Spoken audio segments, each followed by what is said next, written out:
Over 4 million American parents battle daily meltdowns and defiance.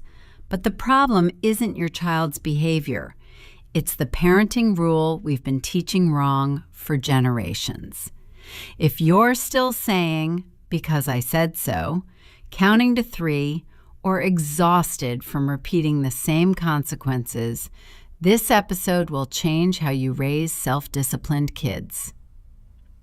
What I'm about to share is backed by 25 years of research, tested across 12 countries, and proven with over 2 million families.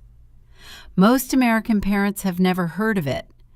Most American parents use command and control parenting. Don't touch that. Stop running.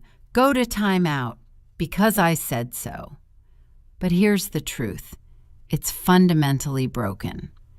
When you demand blind obedience, your child's prefrontal cortex, responsible for self-regulation and decision-making, literally shuts down. The amygdala, the fear center, takes over. When you yell, "Stop that right now," your child freezes. That's not self-control. That's fear response. They obey out of fear, not understanding. This creates compliance without competence. They follow rules when you're watching, but have no internal compass when you're gone. That's why your 7-year-old behaves at grandma's, but falls apart when you leave. Why your teenager, who seemed well-behaved, goes wild at college. Japanese parents practice something different called Hansei, self-reflection. Not punishment, not obedience. Teaching the child's brain to regulate itself. Results? Their kids show 3 times higher self-regulation scores. A 2019 Stanford study found American kids using command and control scored 42% lower on self-discipline, while Japanese kids using Hansei scored 78% higher. When American families learned Hansei techniques for just 6 months, their children's self-discipline scores jumped 64%. Same kids, different method, different results. Your child's brain has 3 systems for self-discipline: prefrontal cortex for reasoning, anterior cingulate cortex for emotional regulation, and hippocampus for learning from consequences. Command-based parenting activates the amygdala, triggering cortisol. The prefrontal cortex shuts down. No learning happens, only threat response. Hansei-based parenting activates the prefrontal cortex, triggering dopamine. The brain stays in learning mode, processes the lesson, and stores it as usable memory. Dr. Sarah Mitchell from UCLA explains, "We're not just teaching kids what to do, we're teaching their brains how to teach themselves." Real example. Emma from Portland had a 7-year-old with explosive tantrums. Timeouts didn't work. After learning Hansei, she asked, "What happened right before you hit Sophia? What were you feeling?" Within 3 weeks, tantrums decreased by half. Hitting stopped in 2 months. After 4 months, his teacher reported he was helping resolve conflicts at school. Lincoln Elementary in Chicago had 340 behavioral incidents per semester. After implementing Hansei-based discipline, first year dropped to 89 incidents, second year to 34. Same kids, different method. The method is called RARE: recognize, ask, reflect, empower. Developed by Dr. Hiroshi Tanaka after studying thousands of parent-child interactions.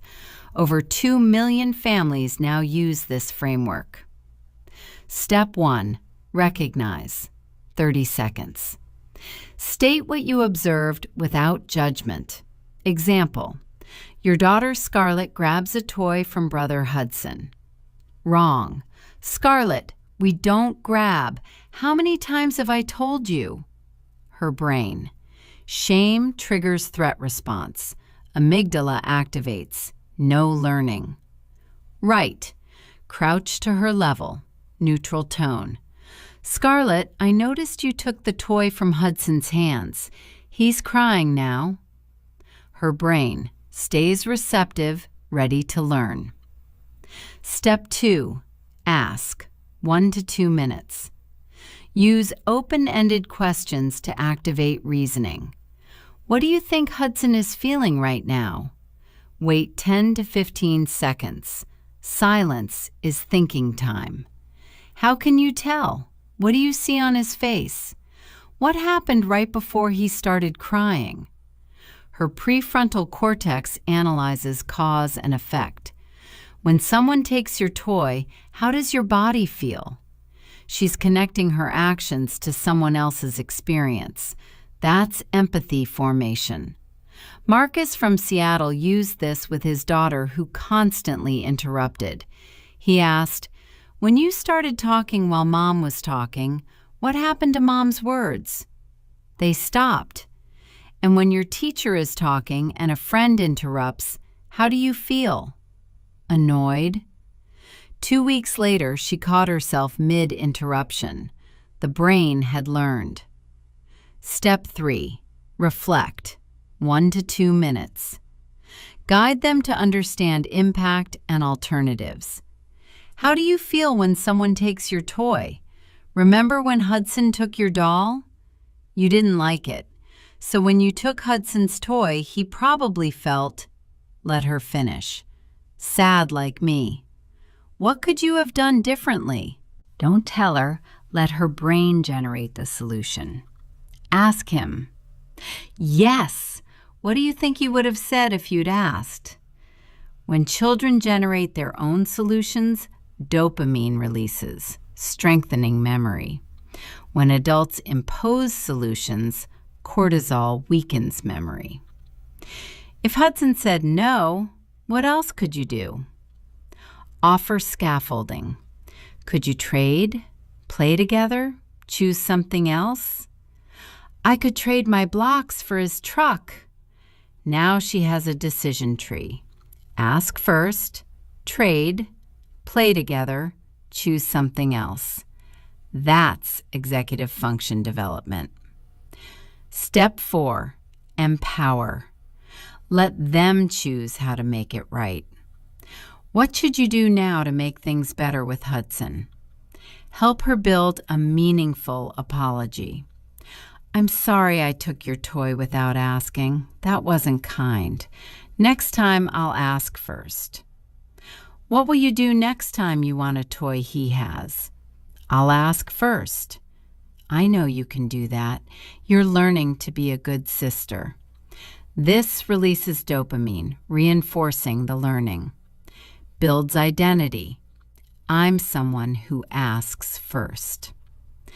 Extended example with 11-year-old David, who talked back. I heard you say, whatever, I don't care, when I asked you to clean your room. How did that make me feel? When I say, whatever, I don't care about your game, how does that feel? Bad, like you don't care about me. What were you actually feeling when I asked you to clean? Frustrated. I was in the middle of something. How could you tell me you're frustrated without being disrespectful? I could say, can I finish this first? Yes. Next time you're frustrated, what will you try? Ask if I can do it after I finish. 2 weeks later, David asked, can I clean my room after dinner? No conflict. He did it without reminders. Problem 1. My child won't answer. They shut down or say, I don't know. Real cause. After years of questions leading to punishment, questions feel like traps. Solution. Reassure first. You're not in trouble. I want to understand so we can figure this out together. Simplify with options. Were you feeling angry or frustrated instead of open-ended? Wait 15 to 20 seconds. Their brain needs processing time. Offer to help. I'm going to guess. Tell me if I'm right. Were you feeling left out? Christopher from Austin had this with his 8-year-old. Started with, "This isn't a trick. You won't get in trouble for answering. I want to understand." First few times, his son said nothing. By day 5, one-word answers. Week 2, he opened up. 6 weeks later, he initiated. "Dad, can we talk about what happened?" Problem 2. This takes too long. I don't have 5 minutes in the grocery store. Reality check. You're spending 30 minutes daily managing repeated behaviors because you never took 5 minutes to teach properly. Quick timeout daily. 2 minutes times 7 days equals 14 minutes. 0 learning. Rare once, 5 minutes. Behavior stops. 5 minutes total. In the moment solution. We're leaving now. We'll talk at home. Within 2 hours, while memory is fresh, remember in the store? Let's talk about what happened. Then full rare. Practice during calm times. Role play. What could you do if you want something, but I say no? Problem 3.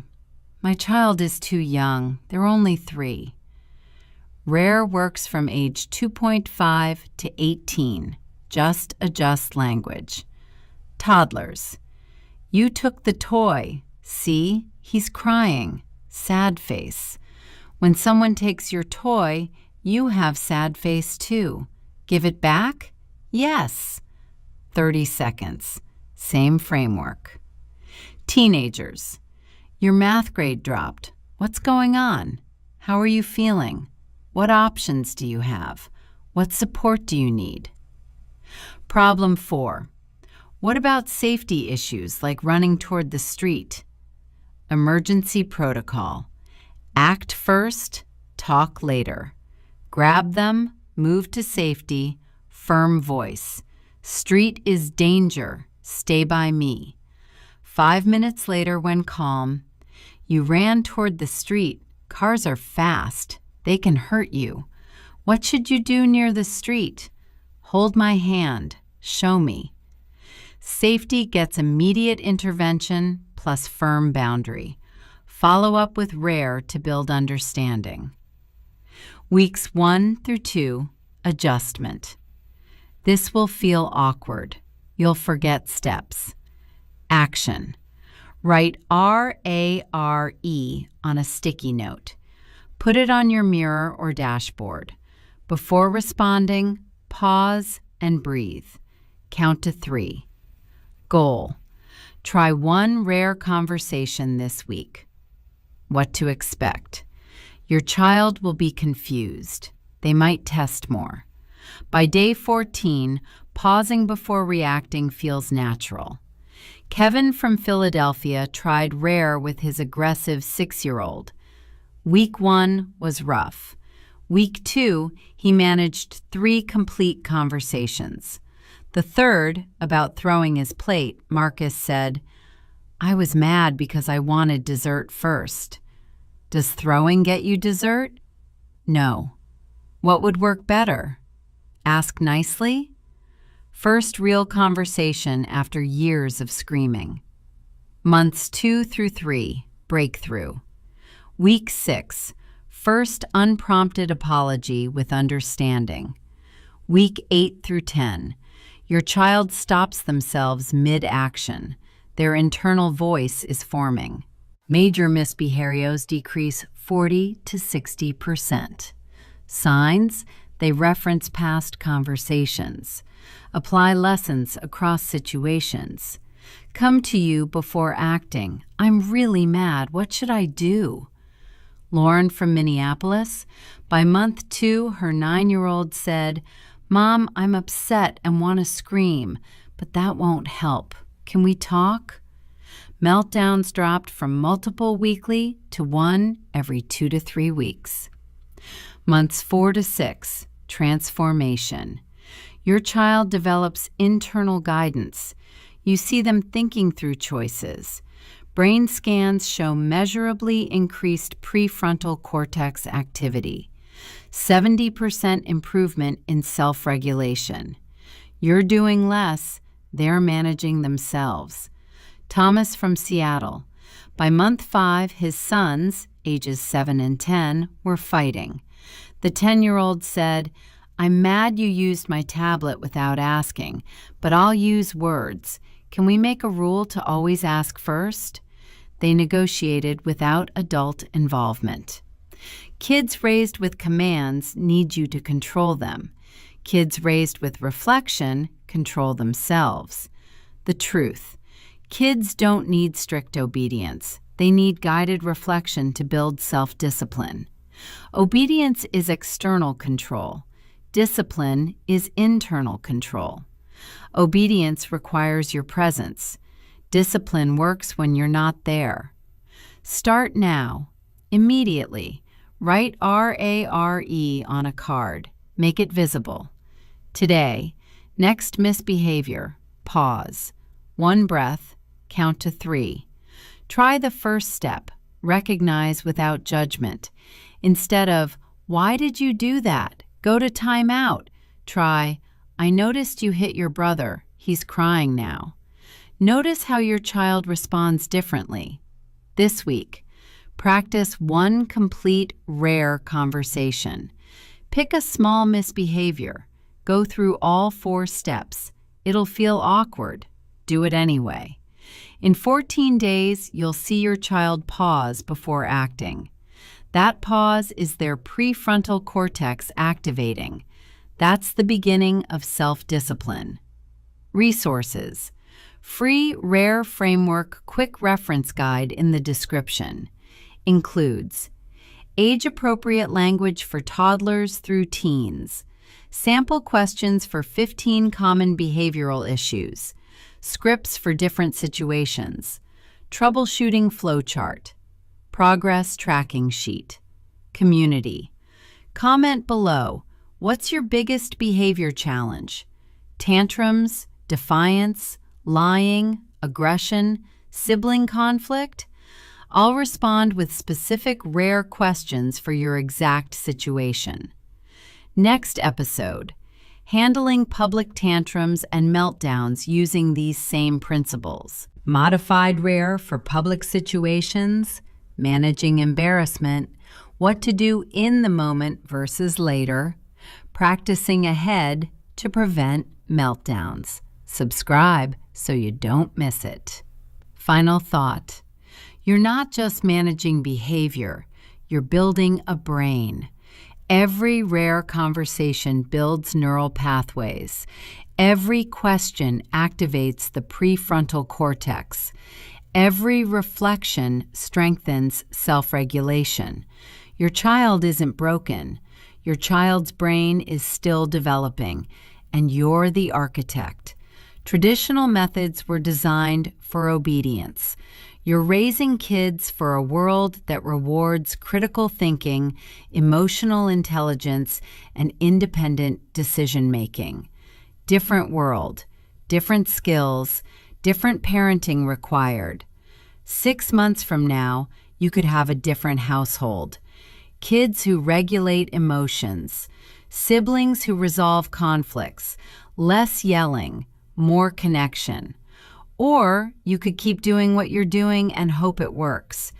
Every day, your child's brain is developing patterns. Build the patterns you want. Start today.